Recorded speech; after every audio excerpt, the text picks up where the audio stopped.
Welcome to A Course in Miracles, where you'll discover health and well-being through inner peace. Your host is Eloisa Ramos, EFT master and author of Beyond Self-Esteem, Discovering Your Boundless Self-Worth.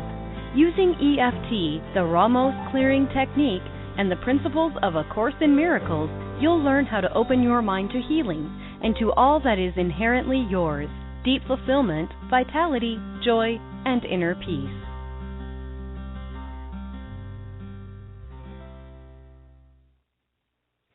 Hello, everyone.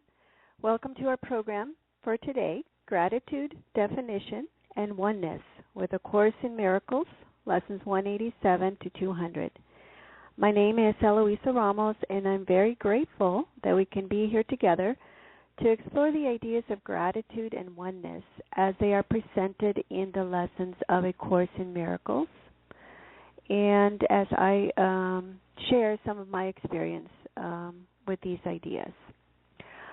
I was remembering when I first started to suspect that my idea of gratitude was not really gratitude.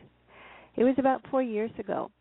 I had watched the movie The Secret, and the movie pointed out the importance of feeling gratitude to bring about greater abundance into our life. I started to see that my definition of gratitude involved comparison, and that it really did not make me feel abundant or happy. The thankfulness I felt was associated with the idea that I was somehow better off than others, just like Lesson 195 points out when it says, quote, "Gratitude is a lesson hard to learn for those who look upon the world amiss.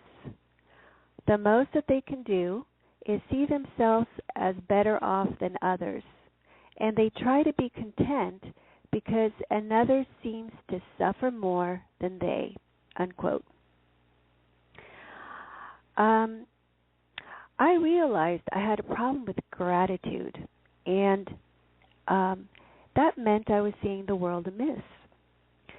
I found it difficult to be genuinely happy for others, including friends, when good things came their way.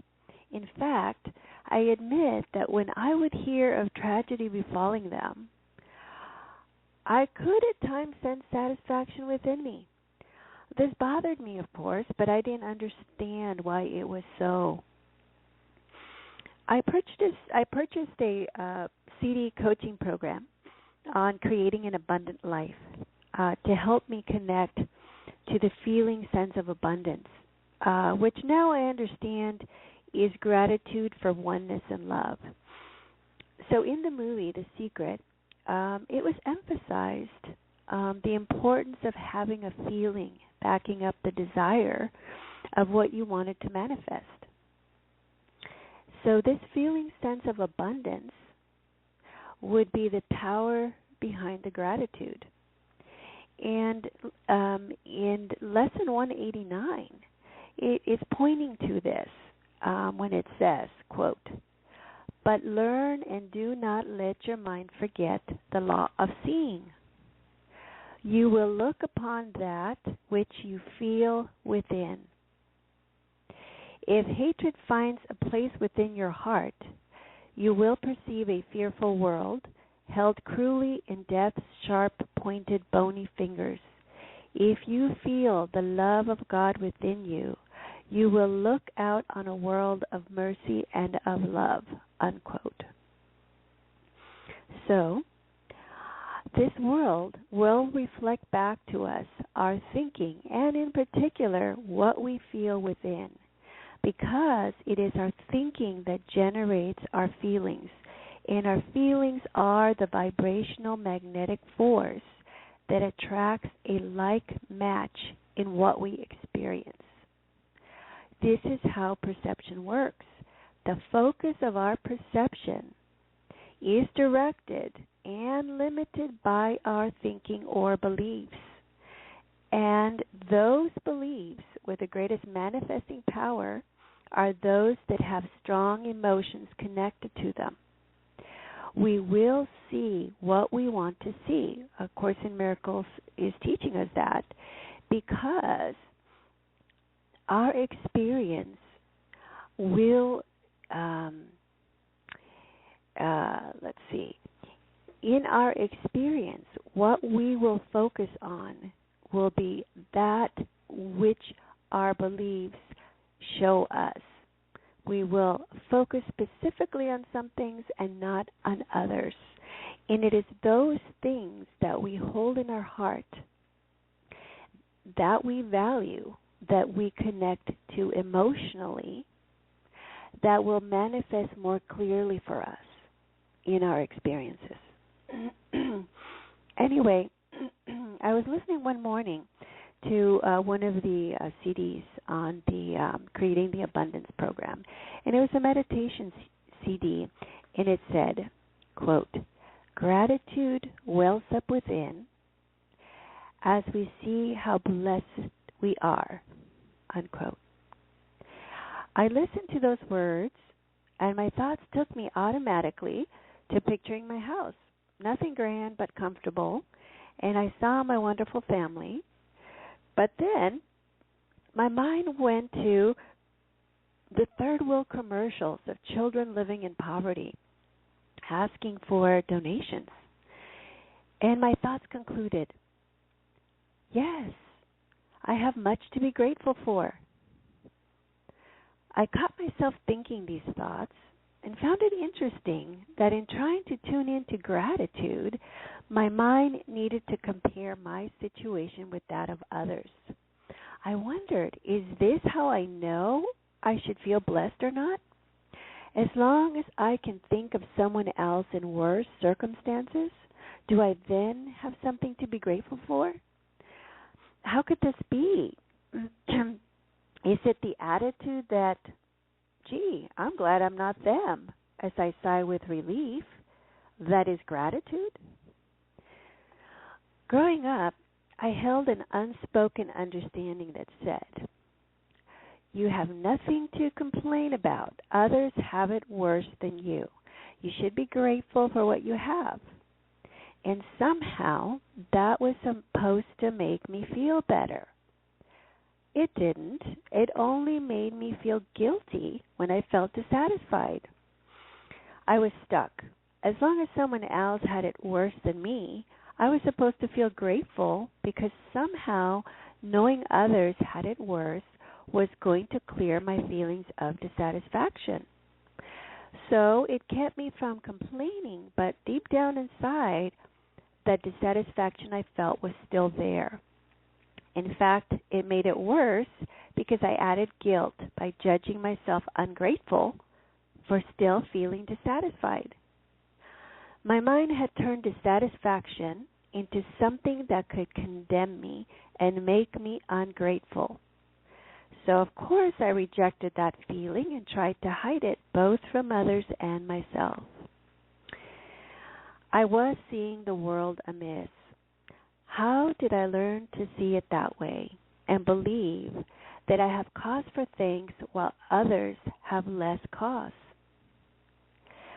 My parents grew up very poor. By the time I came along, the seventh child out of 8, things, however, were much better. I lived in a small rural farming village in central Mexico for the first 7 years of my life. Certainly poor by U.S. standards, but I didn't see myself that way then. I was the same as everyone else. In fact, it was not until I started school in the U.S. that I started comparing myself. Maybe it was the age or it was the drastic change in cultural environment. I don't know, but I began to focus on differences. I concluded I was different than everyone else and less than. So my problem with feeling grateful was not because I came from a poor family. It had to do with comparing. And Lesson 195 says, quote, love makes no comparisons. And gratitude can only be sincere if it be joined to love. Therefore, give thanks, but in sincerity, and let your gratitude make room for all who will escape with you, the sick, the weak, the needy, and afraid, and those who mourn a seeming loss or feel apparent pain, who suffer cold or hunger. Let us not compare ourselves with them, for thus we split them off from our awareness of the unity we share with them, as they must share with us." Unquote. When we compare, we're looking through the eyes of separation, because we cannot compare unless there's more than one thing to compare. The focus goes to noticing differences between those things. Again, what I said in the program before, how to trust someone, is once we see someone as different and separate from us, as a body ego, because we will be focused on differences, and those are external, we will believe that conflict of interest will arise. And if we identify ourselves with our interest, which most of us do, we will feel the need to defend them from attack. We are now pitting ourselves against each other. Lesson 195 continues, quote, "And who would suffer less because he sees another suffer more? Your brother is your, quote, enemy, unquote, because you see in him the rival for your peace, a plunderer who takes his joy from you and leaves you nothing but a black despair, so bitter and relentless that there's no hope remaining. Now is vengeance all there is to wish for. Now can you but try to bring him down, to lie in death with you, as useless as yourself, as little left within his grasping fingers as in yours," unquote. Yes, this is how I saw the world. I recall a time when I was in junior high, and we were playing kickball. I was running to second base on the blacktop when I fell. I skinned my knee pretty bad, and as I looked up, what I noticed and remembered were two girls laughing.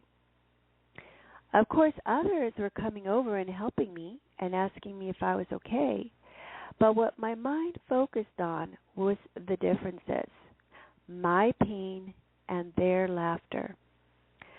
I interpreted this to mean that others will take joy from my pain, and so they must be against me, wanting my pain so they can have their joy.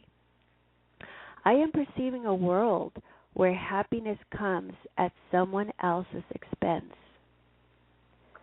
From this point of view, the world is amiss. The glass is half empty. There is scarcity and pain, and the only joy we can hope to get is a relief or a reprieve when someone else is suffering instead of us, in comparison. Here, joy is not eternal and not real, but subjective, relative, and temporal. Who can be truly thankful for having 2 crumbs of bread because their neighbor has 1? In this perception, I feel fortunate that I'm not as miserable as the other, and therefore I'm better off. I can feel I have more value and that I am superior because I have 2 crumbs. But I'm going to feel less than and without worth if I have only 1 crumb by comparison.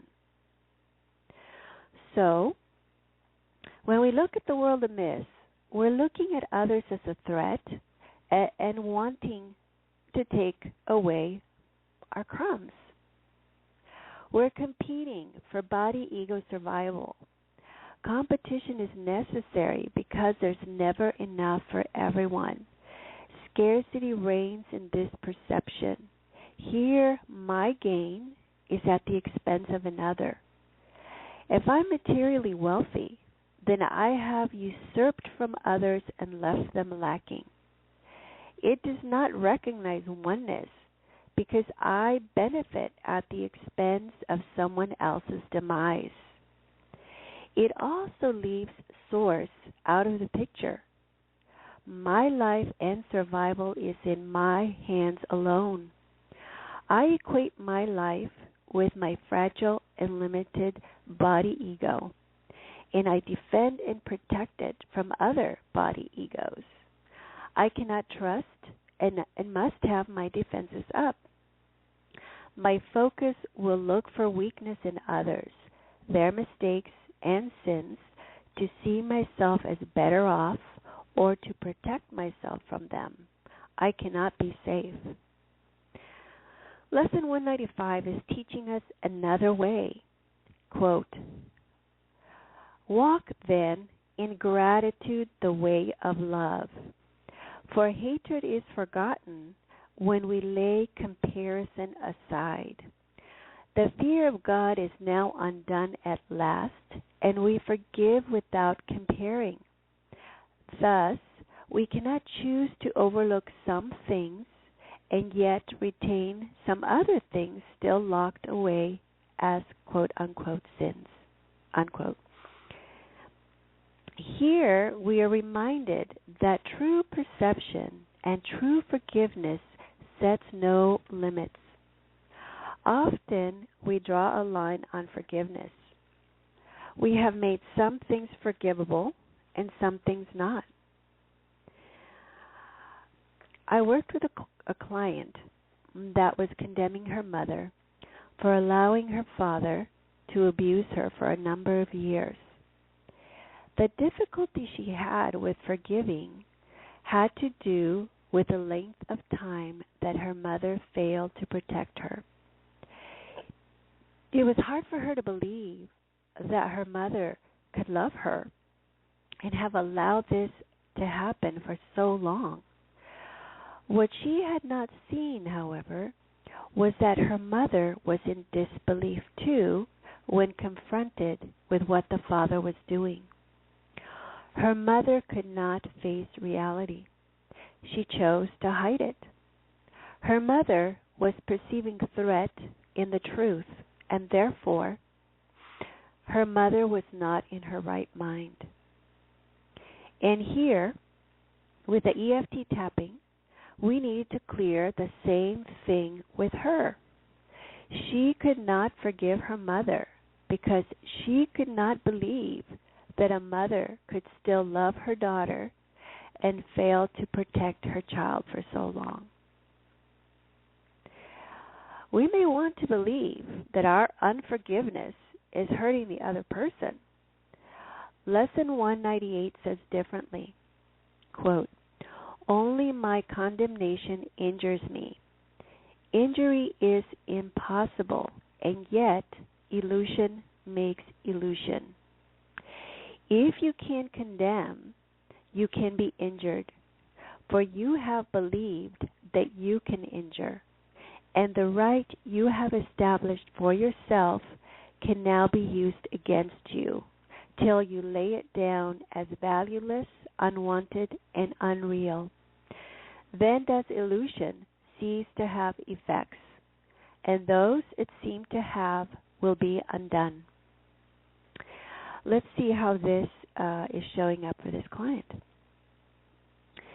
She had two small children, and in trying to protect one from the other, she felt the need to raise her voice and show anger to force the older child to listen and stop the hurtful behavior.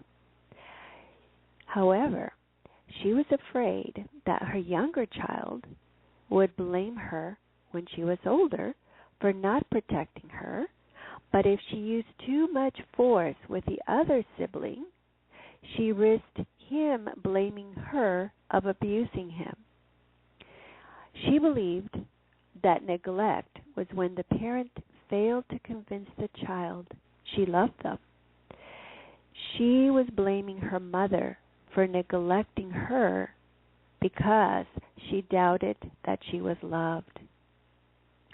She knew, however, that she loved her children, but was afraid of being condemned by her actions and would then be judged neglectful because her kids would grow up believing their mother did not love them.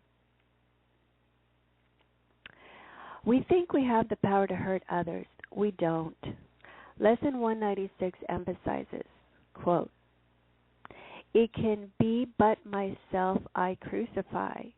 When this is firmly understood and kept in full awareness, you will not attempt to harm yourself, nor make your body slave to vengeance.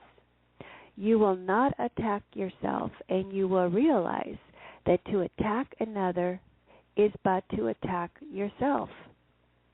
You will be free of the insane belief that to attack a brother saves yourself, and you will understand his safety is your own, and in his healing are you healed," unquote. Our oneness is undeniable when you begin to see the roots of our suffering. Lesson 196 continues, quote, "For once you understand it is impossible that you can be hurt except by your own thoughts, the fear of God must disappear. You cannot then believe that fear is caused without. If it can be but you crucify, you did not hurt the world and need not fear its vengeance," unquote. Once we recognize the power of our thoughts and accept responsibility for our pain, we can then release it. We cannot release pain and fear if we believe its source is separate and independent from us. It will be out of our control. So now, accepting this, we can look inward for the answer to our suffering. Lesson 197 says, quote, "It can be but my gratitude I earn. Here is the second step we take to free your mind from belief in outside force pitted against your own. You make attempts at kindness and forgiveness, yet you turn them to attack again unless you find external gratitude and lavish thanks," unquote. So here it's pointing out that we're still looking for something outside of ourselves when we give. We are giving conditionally, expecting something back, thanks, appreciation, or perhaps a return of favor. It is an exchange. And if we give and do not get back, we will believe we have been done wrong, that we have been taken advantage of, or accuse others of being rude, or feel devalued because our gifts and charity, which we identify with most often, were not acknowledged, and we feel personally attacked. It is not possible to feel the love of God and gratitude when we perceive separation and attack. And so gratitude escapes us because we have not recognized that we have been given everything in our release from separation. Lesson 197 continues, quote, "Your gratitude is your gifts. Your gratitude is all your gifts require, that they be a lasting offering of a thankful heart, released from hell forever. Thanks be to you, the Holy Son of God, for as you were created, you contain all things within yourself," with a capital S, "and you are still as God created you, nor can you dim the light of your perfection," unquote. So, as long as we perceive separation, we will be identified with our body ego. This self is limited and subject to pain and death.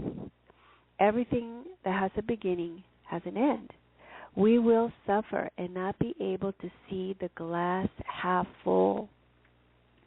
Gratitude is a shift from perceiving our identity from body ego with implied lack, limitation, and attack to an identity of being one with Source and all of life, lacking in nothing, and impossible to attack because there is no other.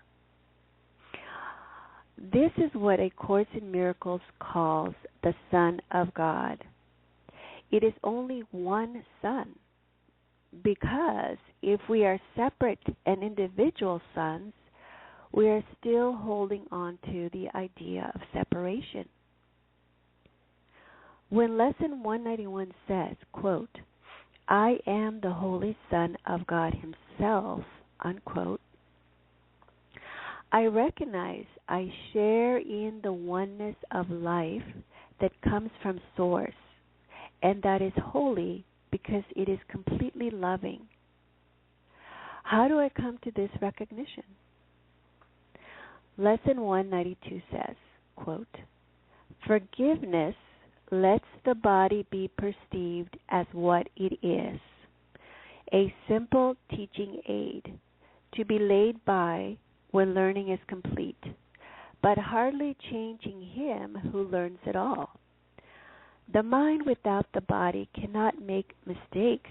It cannot think that it will die, nor be the prey of merciless attack. Only forgiveness can release the mind of thinking that the body is its home. Only forgiveness can restore the peace that God intended for His Holy Son, unquote. In gratitude, I recognize that the physical world, including my body ego, is impermanent. And because of this, it is not real, as truth and eternal spirit is real. I can accept the coming and going of those things that show up in my life and then leave. And what I am left with is gratitude for the time they were with me.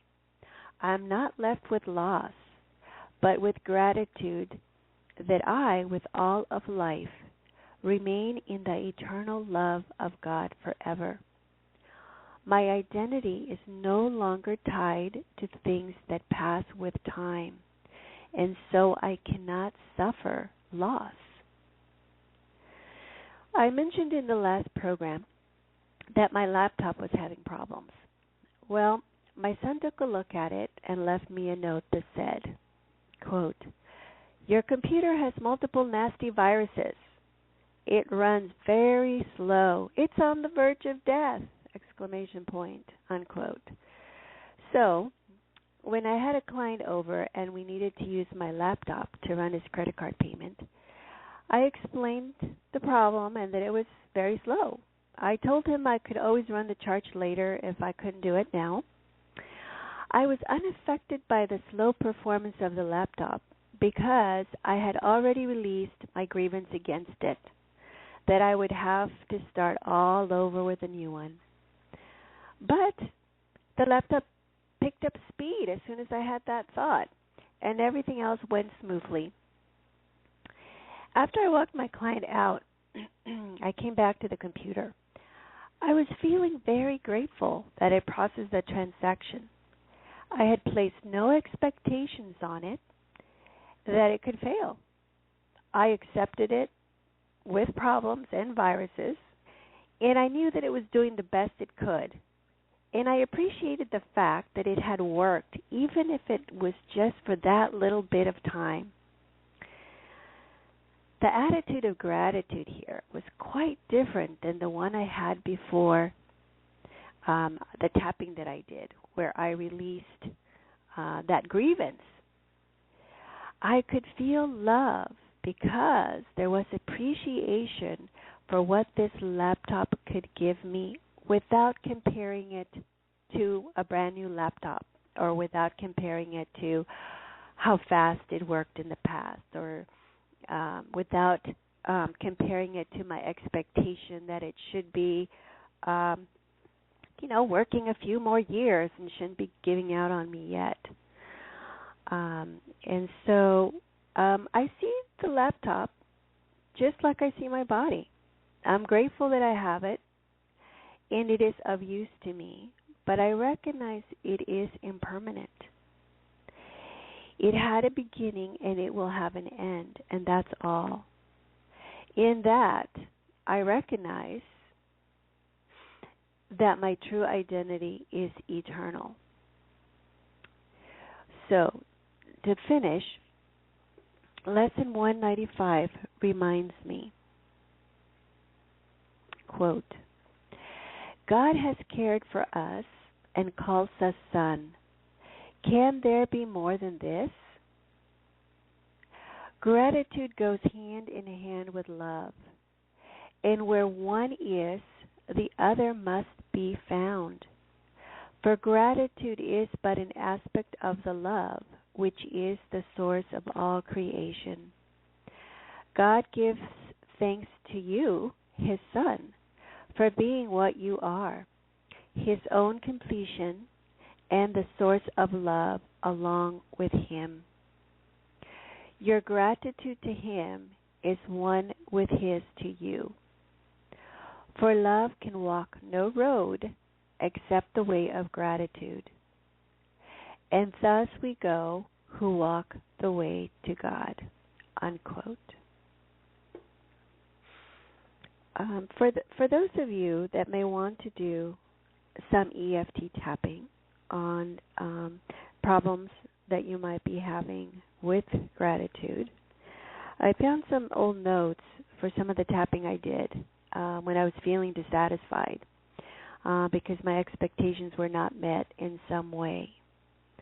And so I'm going to go ahead and I have time, so I'm going to go ahead and go through them with you. Just keep in mind that this is how my mind had dissatisfaction associated, and that it may be different for you. And so you can go ahead and just tap if you like with me, and just repeat what I'm saying, but also know that even if you have it set up differently, okay, that you can still borrow benefits if that's your intention when you do the tapping here.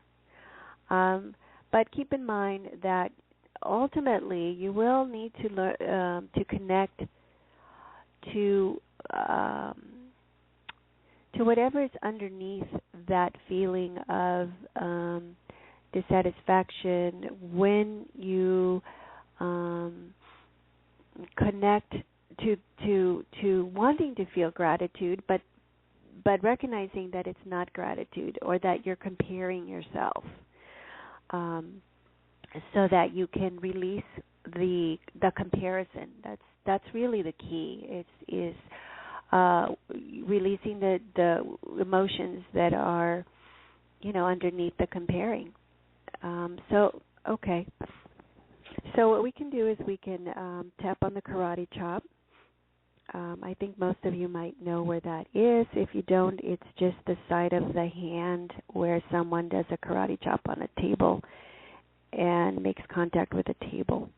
And then we're going to tap there, and then we'll go to the other points. And don't worry about the accuracy of where you're tapping. It's about the intention here. So karate chop. So even though I feel this dissatisfaction in my chest, I deeply and completely accept myself. So even though I feel this dissatisfaction when my expectations are not met, I deeply and completely accept myself.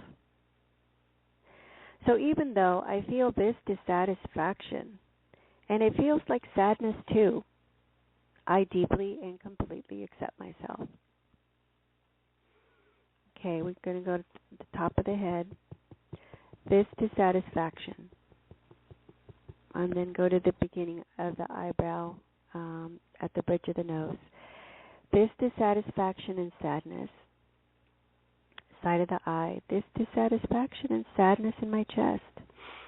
Under the eye, this deep dissatisfaction. Under the nose, this deep and ancient dissatisfaction. And then chin point, this dissatisfaction in my chest.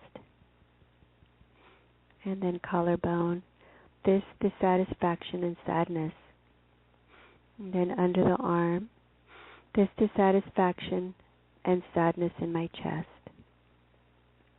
Okay. Okay, so if you want to take a moment, go ahead and tune into anything that showed up for you, if anything showed up during that round, whether you had any thoughts come up, any memories, any emotions, and you just write them down if you are able to, or just make a mental note so that you can do more tapping on them later, because this may just stir things up for you. It may not release everything that's there, but it's going to bring up things that need to be cleared, and that you can work on later when you have when you want to. So let's see. So here's another round, karate chop. So even though I still feel this deep and ancient dissatisfaction in my chest, and it's full of sadness, I deeply and completely accept myself. So even though I still feel this deep and ancient dissatisfaction, like a deep emptiness in my chest, I deeply and completely accept myself. So even though I feel this deep emptiness and dissatisfaction, I deeply and completely accept myself. Okay, top of the head, this deep emptiness and dissatisfaction. Beginning of the eyebrow, this deep well of emptiness and dissatisfaction. Side of the eye, this dissatisfaction with life. Under the eye, this well has been empty for a long time, maybe longer than my lifetime. Under the eye, under the nose, this deep emptiness seems to reach back in time like a long, dark tunnel.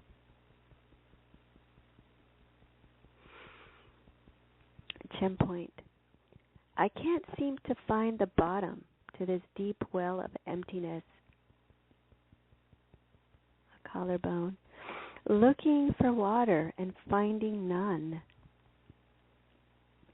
And under the arm.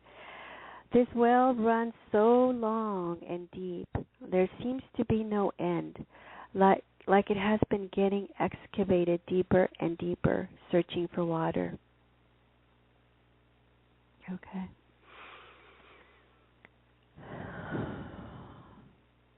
And then just take a moment and kind of notice if anything happened there, and make a couple of notes if you need to.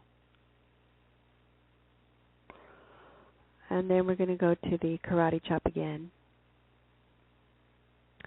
Even though it feels like I have been dissatisfied for eons, I deeply and completely accept myself. Even though it feels like I have been searching for living water to satisfy my thirst, but I haven't found it, I deeply and completely accept myself. Even though I feel this deep well of emptiness within me, and I keep going deeper and deeper, I deeply and completely accept myself. And then top of the head, this deep well of emptiness, this deep well of emptiness, beginning of the eyebrow, this deep well of emptiness, side of the eye, this deep well of emptiness, under the eye, this deep well of emptiness, under the nose, this deep well of dissatisfaction. Chin point. This deep well. I keep looking for water and going deeper and deeper. Collarbone. This deep well. I keep going to reach the bottom. Under the arm. This deep well of dissatisfaction.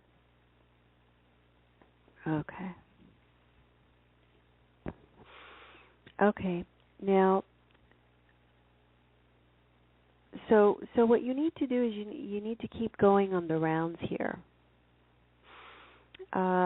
So I don't remember how many rounds I ended up doing, but ultimately I did reach the bottom of that well, and that water just sprung forth, and it was this. It was like a geyser of joy that sprung forth from deep within. And it's about going deep enough so that you go past the dissatisfaction and you strike joy, because that's really what's under there. I can feel grateful. And joy is not about comparing. It's about celebrating. And it's celebrating that you can connect to that which is within you. It's like, when we strike gold, you dig in dirt, and then here's something precious that you had no idea was there, or that you thought might be there, but you didn't know where it was, and then finally here it is. So it's a celebration of being alive. And joy connects us to that aliveness. And it gives us a deep satisfaction with life. It doesn't matter how much we have or how much others have. If we have joy, we have deep satisfaction with our life. And this concludes our program for today. I hope you will, again, join me next time in 2 weeks. I don't know what the topic is yet, but it'll show up. And so thank you for being with me here today. And I want to just wish everyone a wonderful 2 weeks and blessings to everyone. For more information about EFT, muscle testing, working with Eloisa, and to download a free version of the Ramos Clearing Technique, visit www.healingwitheft.com.